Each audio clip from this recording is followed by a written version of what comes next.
Hi, you're listening to It Happened to Me, a rare disease and medical challenges podcast. The mission of our podcast is to support you, our listeners, and to create community as you confront the toughest challenges in life.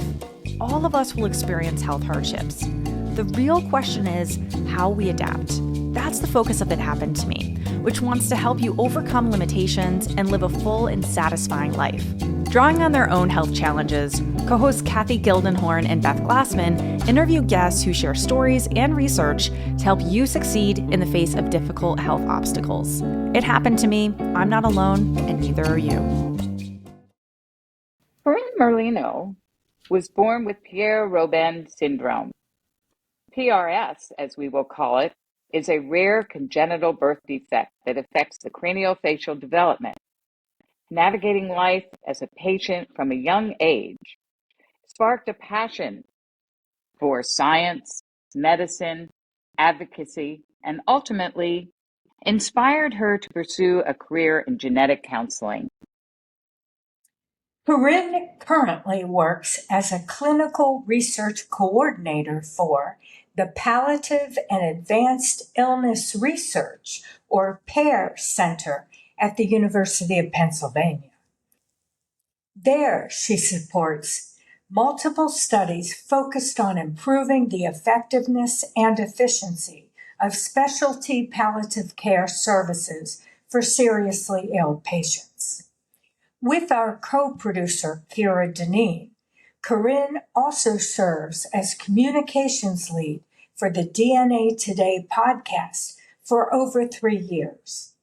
Kira is joining us today as a guest host for this conversation.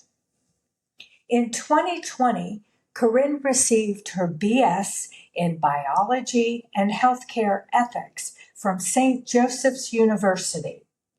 Now, Corinne will be a graduate student in genetic counseling at the University of Pennsylvania. Welcome, Corinne. It's a pleasure to have you on It Happened to Me today. So let's start with the basics. What is Pierre Robin Syndrome? So you touched on this a little bit, Beth, but it's a congenital birth defect, which means it's present at birth, and it's characterized by micronathia, or a small lower jaw. I apologize in advance. I'm going to talk with my hands a lot today.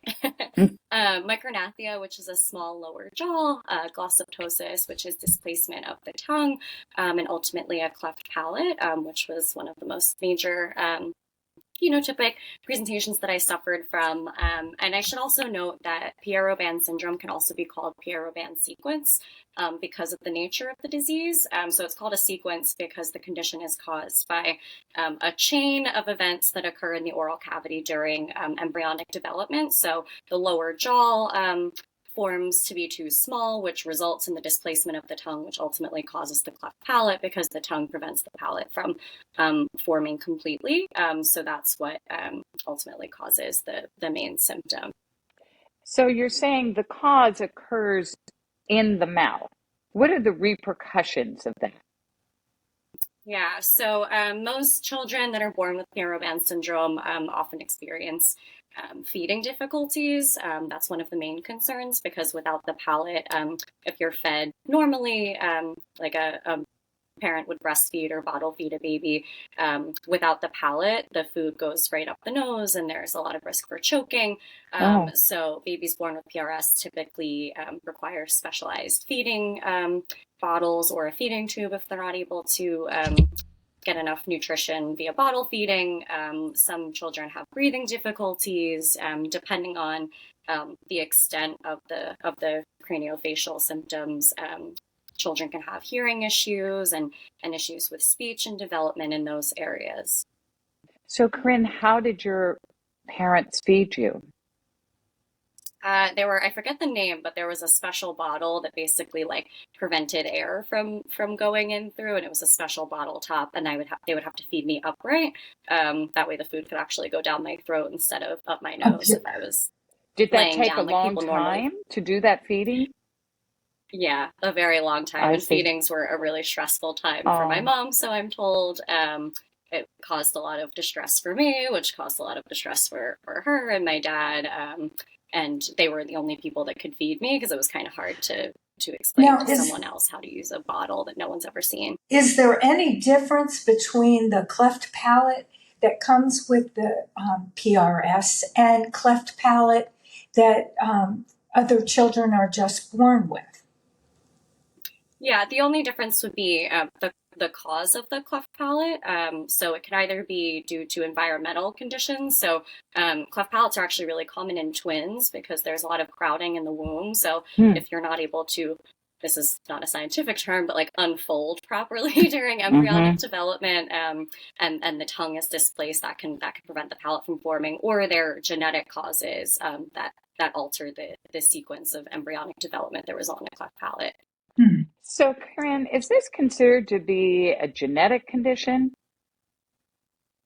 Yeah, so kind of like I just said, so Pierre Robin syndrome can be either isolated, which is what I have, meaning it occurs on its own, or it can be part of other conditions. Stickler syndrome is one of them that affects bones beyond the craniofacial skeleton. I have isolated Pierre Robin syndrome, and in isolated cases, the gene that's typically implicated is the SOX9 gene, or areas in and around that. And the SOX9 gene encodes a protein that plays a really important role in skeletal development in the embryo. So it happens really early on in embryonic development, this whole chain of events. And then, Corinne, for your parents, you're the first child in the family. And so when they were going through with your pregnancy, I mean, at what point did they figure out that you might have something different with cleft palate? At what point were they figuring out, oh, it's Pierre Robin? Do you know the timeline? Because obviously, like, you don't remember because you were in utero or just being born. Yeah, so they didn't find out. My mom had a normal, healthy pregnancy. She had done non-invasive prenatal screening for chromosomal anomalies, and that all came back clear. Ultrasounds were normal. And it wasn't until I was born. She had a healthy pregnancy up until right around like the week that I was due. I came a little bit early, but I was breached, and they ended up having to perform a C-section. So wasn't a vaginal birth, and it wasn't until I was born that they knew that I had a cleft palate. And then I think a few weeks later, they met with a genetics team at the Children's Hospital of Philadelphia. I was transferred from where I'd been born to a specialized hospital, and then a few weeks, I think, after I was born, it was officially labeled as Pierre Robin syndrome. But they knew the day that I was born that I had a cleft palate. They whisked me away. My parents had no clue what was happening. So yeah, they had no notice, and I was the first child, so they were just kind of nervous anyway to be parents, and then throwing this all in the loop, a baby that can't feed normally and may have breathing issues and a whole lifetime of complications. It was definitely stressful and scary for them, but I think they handled it as well as they could have. Clearly they did. Clearly. Yeah. Yeah, I think it's tough because ultrasound, we can see a lot, but we can't see everything. And we're also talking about, 25-ish years ago. Yes. So that's something else to keep in mind, that, it's not like Corinne was born yesterday. Yeah. So that's an aspect that, like, cleft lip, that's much easier to see with ultrasound, but cleft palate is harder because you're, if you guys are watching this video, you're looking inside the mouth there, and so you've got a lot crowding it, whereas lips, you can kind of just look right away with that 3D ultrasound and looking at it that way. So with your experience and really your parents' experience of your diagnostic odyssey, it was relatively short. I mean, you can look at a baby and see a cleft palate and then kind of be figuring out, okay, well, what led to that and what else should we consider? Like you mentioned, like at the time they might have been like, oh, do you have a not an isolated case where there's other things we need to be concerned about? Is this a typical timeline, or were you late to be diagnosed, early, at least for people 25 years ago? Like, I don't know, maybe it's changed since.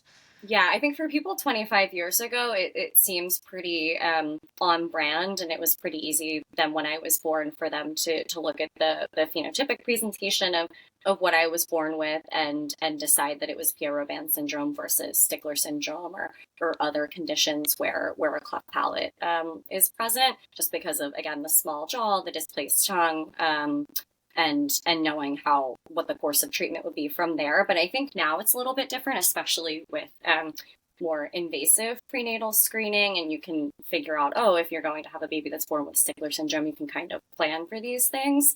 But like you said, even on ultrasound now, it's really hard to see. It's easy to see a cleft lip, but it's not easy to see a cleft palate.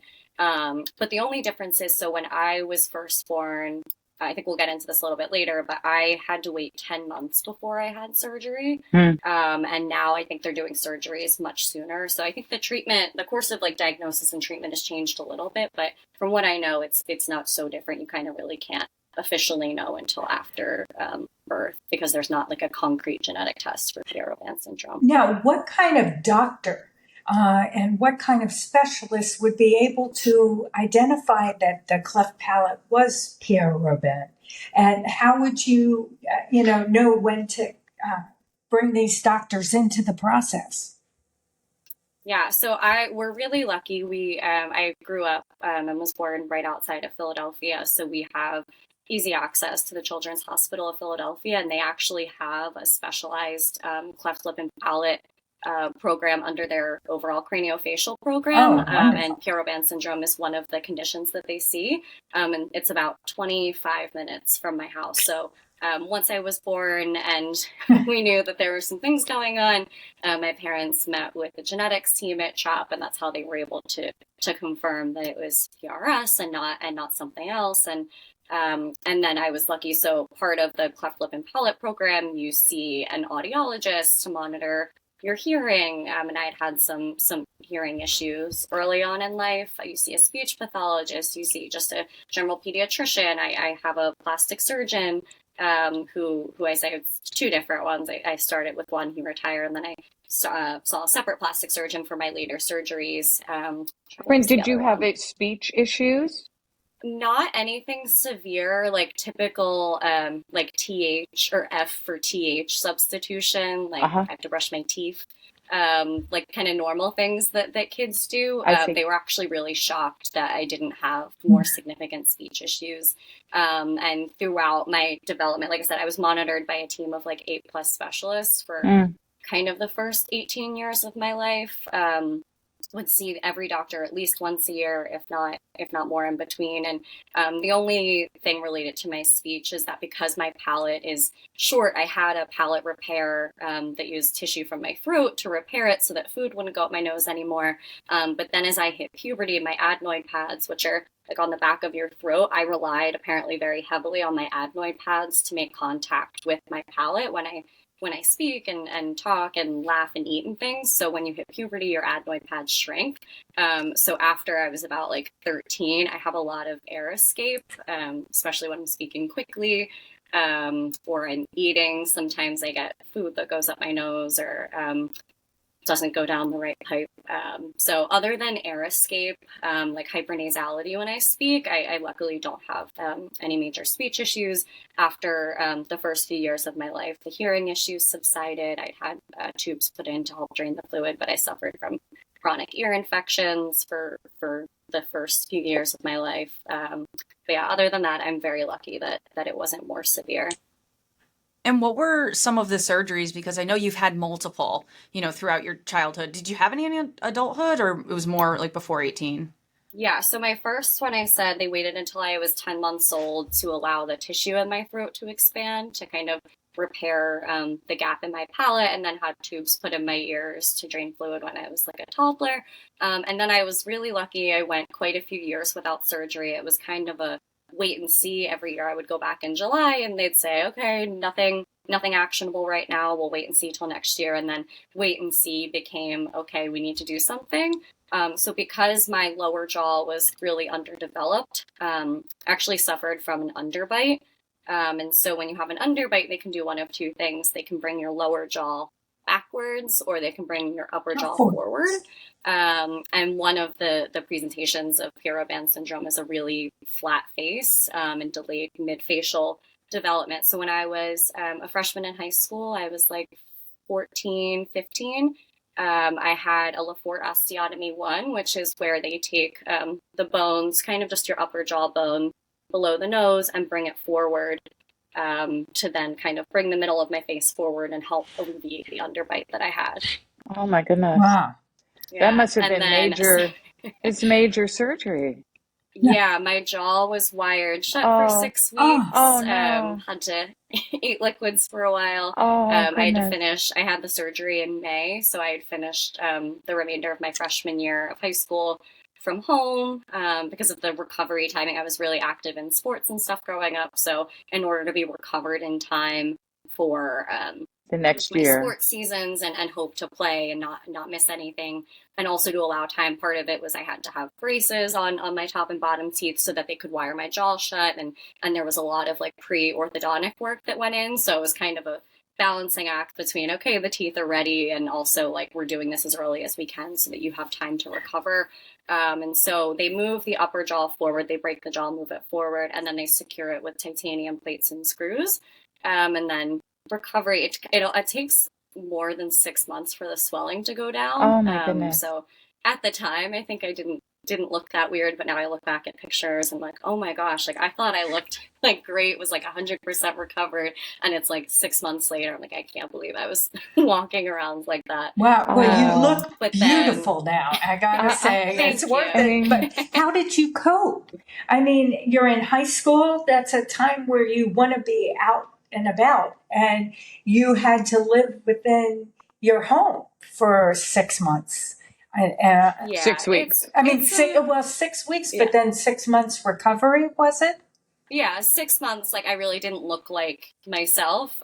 Swelling, especially in the face, takes a while to go down. Oh my goodness. No, it's definitely interesting. I mean, I feel very blessed. Like, although I've had this experience, I feel very blessed that it hasn't impacted every aspect of my life. And I look relatively, I don't want to use the word normal, but you look would look at me and beautiful. not know that I've been through something. You're a little bit more than normal. Yeah. You're gorgeous. I never would have known No. when I met you that this was your background. No. I mean, you But had no said one- that when we first met, but but no one does. And so it's this weird thing where I kind of balance, like, this is a huge part of my identity. It's something crazy that I've gone through, that my family has gone through. And I still experience some kind of side effects from the surgeries and just the condition in general. But I feel kind of lucky that I am able to kind of go about my life and kind of forget about it sometimes. Yeah. Reflecting on it for this has been interesting. And reflecting on it, I talked about it in my personal statement for graduate school. So yeah, coping was definitely, I think, being able to just kind of rely on my friends and my family and know that there was and feeling grateful. I mean, there are kids that have 6 surgeries a year or more for their entire lives, and it's very apparent that they have a craniofacial condition. So I kind of balance this, like, feeling lucky and feeling guilty, like knowing that it could be worse, and feeling lucky that it's not. Well, you were the firstborn in your family, correct? And I'm Yes. wondering, were your parents, do you have siblings? I do. I have twin brothers who are about 2.5 years younger than me. Well, were your parents worried about having another child with Pierre Robin? What were the risk factors? What are the risk factors? Mm-hmm. So when my mom was pregnant with my brothers, they obviously didn't know they were twins at first. But when they had gone through genetic testing, obviously I had received genetic testing as a baby, but they also tested my parents to see if it was something that they passed on, or we learned that it was de novo and something that just happened in me that wasn't from them. And so when they did that, they realized that their risk of having another child with Pierre Robin Syndrome, or even a cleft palate in general, was no more than population level risk. Now, 20 to 40% of cases of PRS are isolated, as you mentioned yours is, meaning there are no other symptoms. But what about the other cases? Can Pierre Robin be part of a larger syndrome? You had mentioned... Yeah, I think I mentioned Stickler syndrome. Mm-hmm. That's the one that stands out. Like I said, they share kind of similar causes. They both affect the skeleton. It's just a matter of where.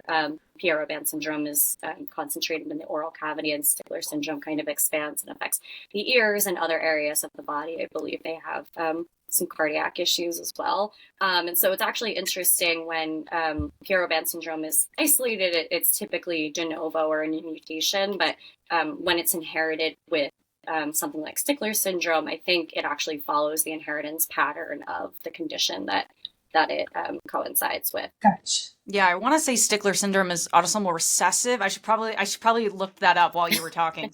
But so because of that, your mom, when she was pregnant with your twin brothers, she didn't have any extra screenings. I'm sure that they were just, normal ultrasounds. But at that point, it was more like, oh, now this is a twin pregnancy, so it's high risk for those reasons, like all twin pregnancies are. Yeah, they had done, again, the typical trisomy 18, 13, 18, and 21, but she didn't undergo, because they had undergone genetic testing when they were trying to figure out what I had. They didn't receive any additional screening or testing. And you're right, the pregnancy was monitored more closely because it was a twin higher risk pregnancy.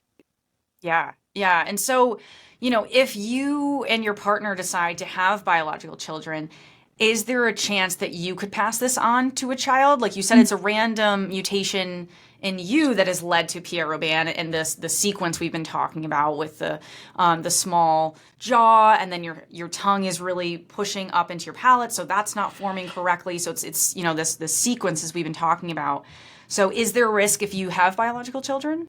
Yeah, when I saw this question on this sheet, actually, it's not something that I've really thought about a lot, just because I'm obviously of a reproductive age, but I'm not really thinking with that lens yet. But it's a good reminder. I'm pretty sure, the few times that I have looked into it, because it's a de novo mutation, I think there's maybe a 3 to 5 chance. Kira, you've gone through graduate school, so you might be able to speak on this a little bit more than I can. But I think de novo mutations can be passed on, but it's a really low percentage. So that's obviously something that sounds I'll right. think about. Yeah, something that I'll be thinking about, and definitely I'll pursue testing when I'm kind of in that headspace and I'm ready to have kids, because it's definitely we could book a session. So. yeah, Kira, you have to stay in prenatal until I have kids. Yeah. Exactly. Or if I work in prenatal myself, I'll just... Right. Then you can take a mirror and, do a nice session. Yep. And I take it back. Stickler syndrome is autosomal dominant, so it's not recessive. That way we don't have listeners emailing in saying, Kira's wrong again. And one cool thing that I think has come out of this for you is your experience of volunteering as a peer supporter for Philly Faces, which is just the coolest name. And you guys spell Faces PH to match with Philly. Yes. Can you share about this organization, what it provides patients, and how your role has evolved over the years? Because I imagine you started as one of the kiddos in it, and now it's on the flip side.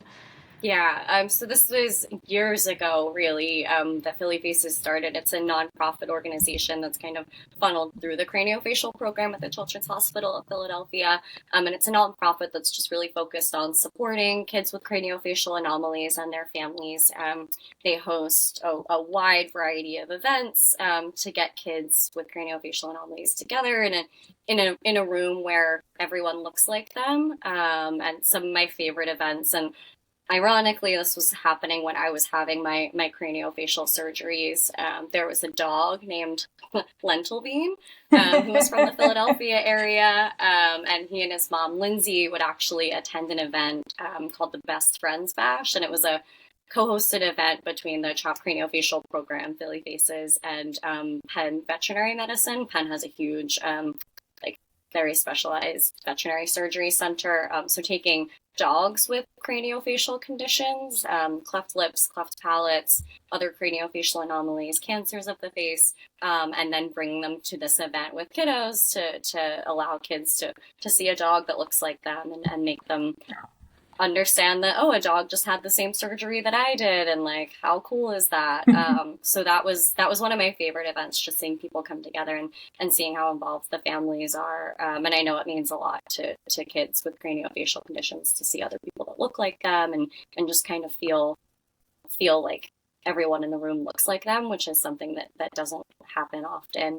We would also go into schools and using the book Wonder, which I feel like a lot Yes. of people know about now. There's also a movie with Jennifer Gardner using the book Wonder as a tool and talking to kids and going in with other patients and their parents and talking to kids in elementary schools about choosing kind and knowing that people are more than what they look like on the outside. So I've had a lot of wonderful opportunities to volunteer and advocate for other kids with craniofacial conditions, and it's a great organization. Yeah, no, it definitely sounds like it. And I'm curious, are you still being followed up at all, or do most people age out when they get to, early adulthood like you're in now? Or I don't know, Yeah. is your 20s still early adulthood? Like I consider myself, and I'm only like 2 years older than Corinne, so Yes, for the purposes of today's talk, 25 is early adulthood. yes, perfect. And so is 27, 28. Nice. Yeah, so typically kids can be followed at CHOP. It used to be 18, now it's 21 for certain conditions. Some people kind of push the boundaries on that. I was technically, I like to say, kicked out. When I was about 18, I had another surgery after the Lafort osteotomy when I was like 15, because my body started to reject the titanium plates and screws that were in my face. And it caused a lot of pain, really anytime I had congestion, which is kind of often. So I actually had a second, like a reversal of the first surgery to remove the plates and screws. So I would say like 6 months to a year after that. That was when I was about 17. So I would say 18. I was kind of done receiving care at CHOP. And I still, now that I work at Penn, which shares a campus with CHOP, I actually just got coffee with my plastic surgeon, Dr. Taylor, a few weeks ago. And now it's cool because I'll get to work and go through clinical rotations at Penn and work in a clinic that my parents probably went to and interact with all of these people that I've known as a patient over the years. And now I'll get to be a student and then hopefully a colleague, which is just so cool and so full circle, and I'm so excited. It's so full circle. I just remember so many conversations as you were applying to schools and us having these talks of like, wouldn't it be great if you matched with Penn? And like, here we are. Yeah, well, and it turned out it was so really wonderful. helpful as I was. Yeah, once I knew that I wanted to be a genetic counselor, I had the in of the patient family liaison for the craniofacial program. When I told her that I was interested, she was able to set me up with the person who coordinates all of the shadowing for genetic counselors at CHOP. And I'm sure Kira knows shadowing genetic counselors is a really kind of hard experience to come by, especially now with like post-COVID hospital restrictions. So I was really lucky to be able to shadow like multiple genetic counselors, and now it's cool. A lot of the people that I shadowed will now be my teachers in my program. So I'm really excited. That's tiny field. Yeah. Well, Exciting. So I'm learning. Corinne, congratulations. Congratulations on being accepted as a student at Penn. And lucky for us, I think that you have chosen genetic counseling. You obviously are passionate about it. And I have to assume, am I taking a leap, that having PRS led you to this career choice? That would be a very safe assumption. Yeah. I talked about it in my personal statement and a lot in my interviews with programs, but it really gave. I knew for a very long time that I wanted to do something clinically with patients and ideally work in pediatrics. It taught me the value of autonomy. If I look through my chart from when I was a patient, I think a lot of the notes say like patient and her parents or the patient and her mom, who was usually at my visits with me. I was involved in all of these conversations. They had proposed for me to have other surgeries. They wanted to put an extension on my palate, again, because of the air escape and hypernasality. And I was really nervous that it would affect the way that I speak, and I would kind of have to like relearn how to talk with this extra skin in my throat. And so I was like, if it's not medically necessary, then it's not something that I want to do. I was like 15 at the time, and they totally respected and supported that decision. So it really taught me the value of autonomy, and I always felt like my team was speaking not just to my parents but also to me, even as a kid. So I think it really, being involved in those conversations really gave me an appreciation for autonomy and receiving specialized care. I realized how lucky I am that we are so close to CHOP. People come from all over the world to receive care there, and the fact that we're 25 minutes away and I could receive. Yeah.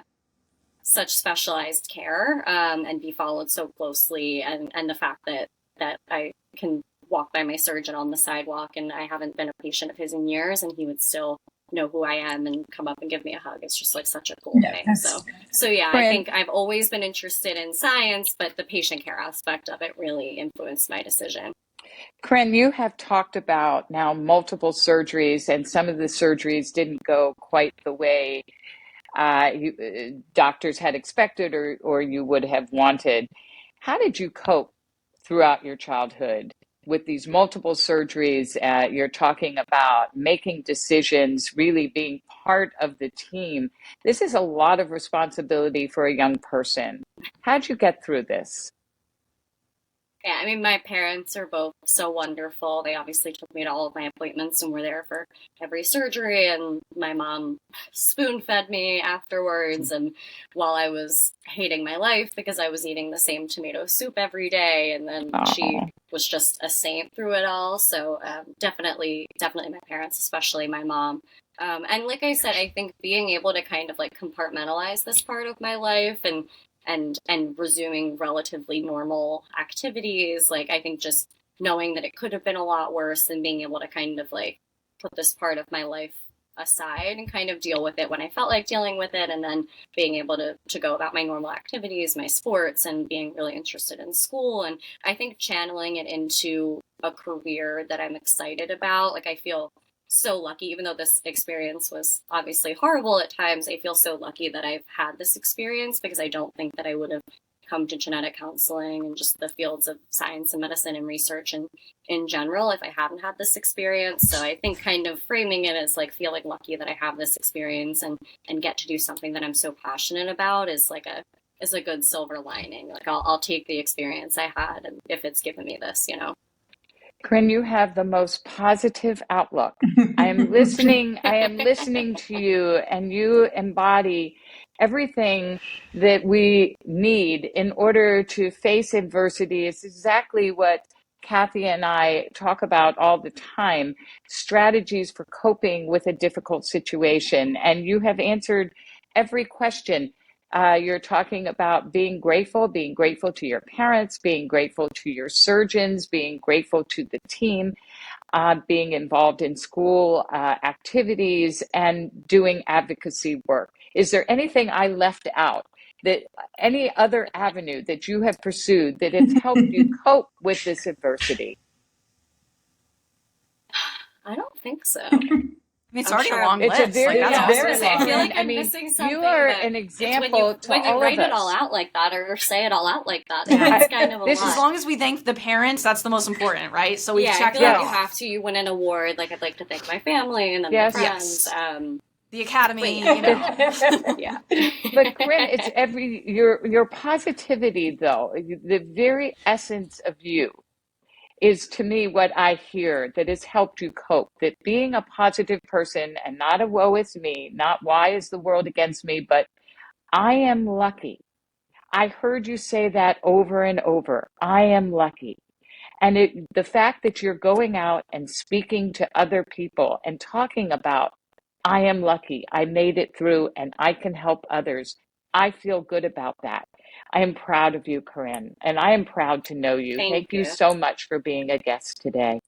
Absolutely. Of course. I want to touch on the luck. I think it's very easy for me to say I feel lucky, again, because I can kind of compartmentalize this part of my life. There are many people that aren't able to walk around and not have the world know that they have something going on medically.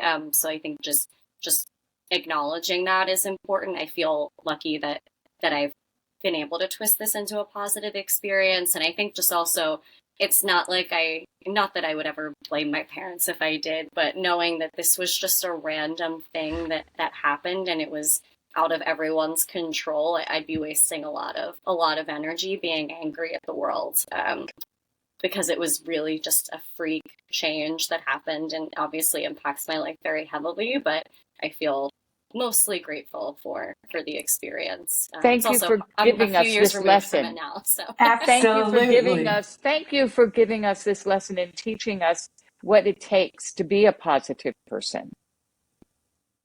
It's been wonderful. I mean, Thank you, Corinne, for being here today. Thank you for having me. We're just thrilled to have you. Your attitude and perspective, as Beth said, is inspirational. And the way you have tackled medical challenge in your life with career and career choices and education and volunteerism and advocacy is just wonderful to see, and really something that's a gift to us all to just remind ourselves of what it's all about. And thank you. Great luck to you in your future as a genetic counselor. So many patients will be so lucky to have you. And as you said, Yes. you had to go through what you went through to end up where you are. And just all wonderful, wonderful things, and the best of luck. And thank you for being here. Yeah, thank you guys. It was awesome to be on today. And it's very full circle getting to record with Kira, too. We've worked together for 3 years now. And I say the word podcast probably 35 times a week. So definitely. This is my first time on That's a an podcast. understatement. So, Yes. Well, You've been doing all the background you were work, like, for people terrific. listening. Yeah. you are a star Yes. in the making, Corinne. Yes. Thank you. Well, thank you again. Thank you for listening to this episode of It Happened to Me. We encourage you to learn more at ithappenedtomepod.com.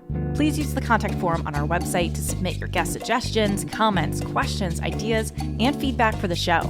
You can also email us directly at ithappenedtomepod@gmail.com. We would really appreciate it if you can leave us a 5-star rating and review on your podcast app like Apple or Spotify. This helps others in the rare disease and medical challenge community find us. It Happened to Me is created and hosted by Kathy Gillenhorn and Beth Glassman. I'm Dineen from DNA Today, and I serve as our executive producer and marketing lead. Amanda Andrioli is our associate producer. Ashlyn Anokian is our graphic designer. And remember, it happened to me. I'm not alone, and neither are you.